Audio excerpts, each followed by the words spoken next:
کہ جب جانور ذبح کر رہے ہو نا اس وقت مستیوں کا ٹائم نہیں ہے.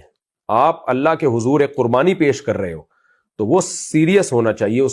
اس میں ہلڑ بازی، سیٹیاں اور اچھلنا کودنا، جیسے کہ ہمارے یہاں ایک تماشا بنایا ہوا ہے، اس کو یہ بالکل غلط ہے. عبادت کے طریقے پر ہی ہونی چاہیے. تو جب جانور ذبح کرنے کا ٹائم آئے، اللہ کا نام لیا جائے، ذکر کیا جائے، دعا پڑھی جائے، انی وجہت وجہی للذی فطر السماوات والارض حنیفا وما انا من المشرکین ان صلاتی ونسکی ومحیایا ومماتی للہ رب العالمین. یہ کتنی پیاری دعا ہے کہ جب جانور کو آپ نے ذبح کیا تو آپ اللہ سے دعا مانگے، اللہ میں نے اپنے رخ کو تمام رخوں سے پھیر کر تیری طرف کر لیا ہے، اور میری قربانی، میرا جینا، میرا مرنا سب اللہ کے لیے. تو یہ ذکر کا موقع ہے، اللہ کو یاد کرنے کا موقع ہے. اس وقت دعا مانگی جائے کہ اللہ ہم تیرے حضور ایک قربانی پیش کر رہے ہیں. ابراہیم علیہ السلام نے تو اپنے بیٹے کو لٹا دیا تھا، تو یہ تیرا احسان ہے کہ تو نے ہم سے بیٹا نہیں مانگا،